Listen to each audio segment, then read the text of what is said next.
Good morning, all. Today we are going to discuss the next module, that is nothing but gears. As we know that the main function of the gears are used to transmit power or torque from one shaft to the another shaft if the distance between the two shafts are small. So if the distance between the two shafts are small, then only we can able to use the gears. These gears are divided into different types.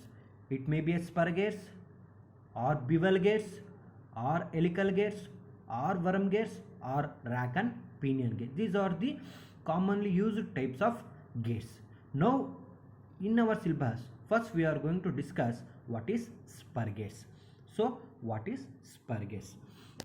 So when the power or torque or motion has to be transferred from one shaft to the another shaft, if the two shafts are placed parallel to each other and not intersecting, then we are going to use spur gears.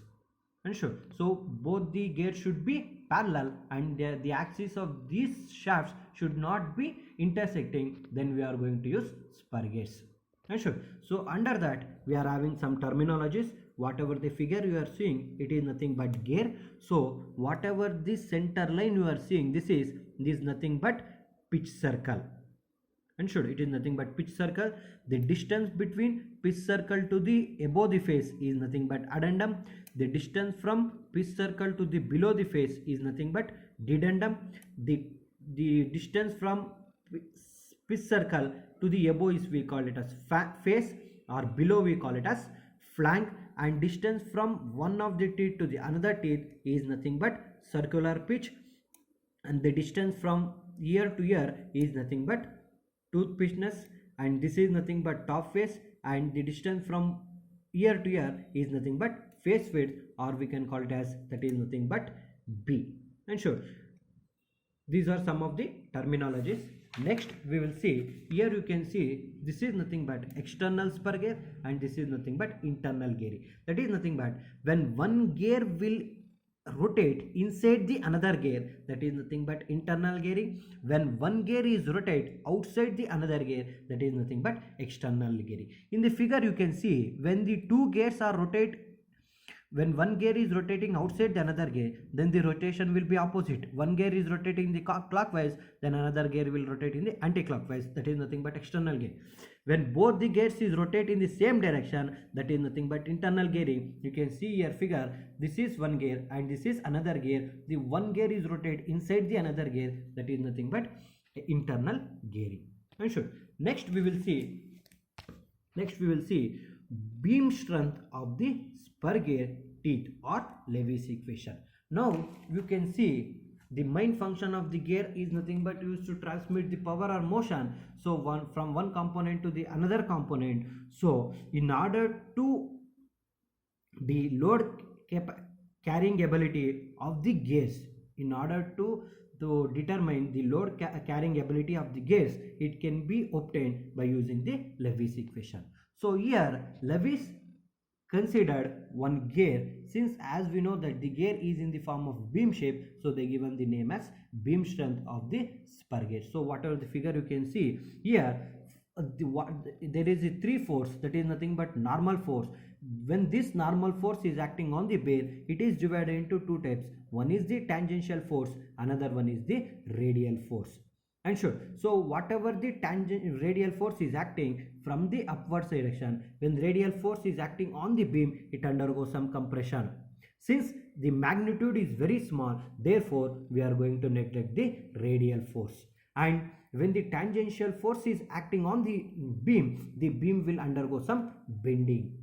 And sure, the beam will undergo some bending. So therefore we have considered the general bending moment equation, that is nothing but sigma is equal to m by I into c. As we know that m is equal to bending moment, I is equal to polar moment of inertia, and the c is nothing but distance.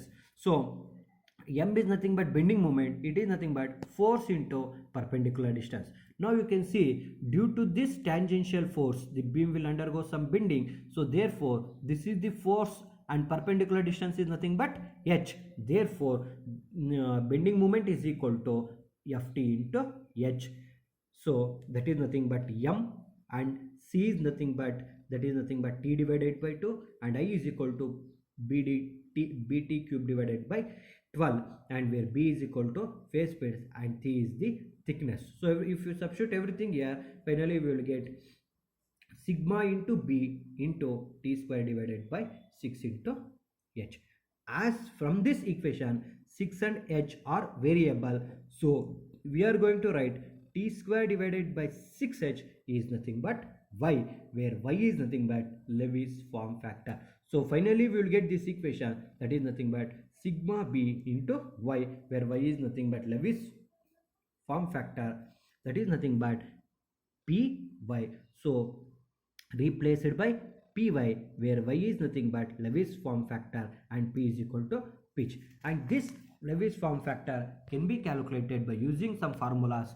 So this is the formula to calculate Y for 14.5 degree involute, for 20 degree full depth involute, for 20 degree stud involute. And sure, and where Cv is nothing but velocity form factor, and there are different formulas: 3 divided by 3 plus Vm, 4.5 divided by 4.5 plus Vm, and depending upon the velocity factor, based upon the velocity you will get, we are going to take the formulas to calculate Cv. So finally we will get Ft, Lewis form factor, Ft is equal to sigma Byp into Cv, or we can write it as Kv, both are same. So this we will get from this equation numbers.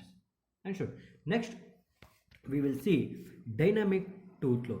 So another design considered, we have another design factor we have to consider, that is nothing but dynamic load. So this dynamic load is obtained due to following reasons. So here we can see why the dynamic load we have to consider means due to errors in the tooth spacing, the elements of the face are not perfectly parallel to axis. Due to this reason, the dynamic load we have to consider, inaccuracy of the tooth profile, the load is never distributed uniformly across the face, deflection of the teeth under load, deflection of the shaft and mounting. These are the errors. Due to these errors, we are going to consider the dynamic load. And this dynamic load Ft can be calculated by using the formula Ft plus Fi.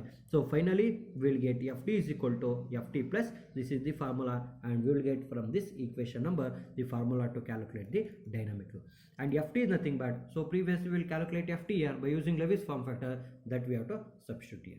So next, another design consideration is nothing but wear load. So due to one gear is rubbing against the another, the wear will take place. Now we have to consider wear. So wear can be calculated by using the formula Fw is equal to d1b qk. Always here we have to substitute d1 only, that you have to remember. Always we have to substitute d1, and these things we can find where we can see d1 is nothing but pitch circle diameter, b is nothing but face width, q is nothing but ratio and can be calculated by using this formula, and z is nothing but number of teeth on the pinion, z2 is nothing but number of teeth on the gear, and k is nothing but load stress factor. This can be calculated by using this formula. Each and every formula will get in the data handbook by using these numbers. And is nothing but Young's modulus, that is equivalent Young's modulus. This can be calculated by using formulas. And sigma f or sigma ounce is nothing but surface fatigue strength of a gear material, and that can be calculated by using this formula, where HB is nothing but average bended hardness number of the gear. And sure, so by using this formula we are going to find out the wear. And sure, next we'll see some of the terminologies.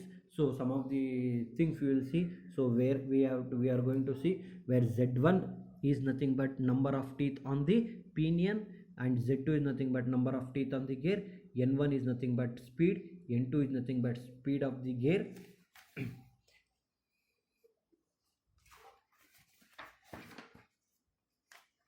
speed of the gear. Same thing, alpha is, this is nothing but alpha is equal to pressure angle, where N is nothing but power, and this is nothing but tangential load, and this is nothing but dynamic load, and this is nothing but wear load, and this is nothing but endurance load. Sigma naught 1, sigma naught 2, this is for pinion and this is for gear.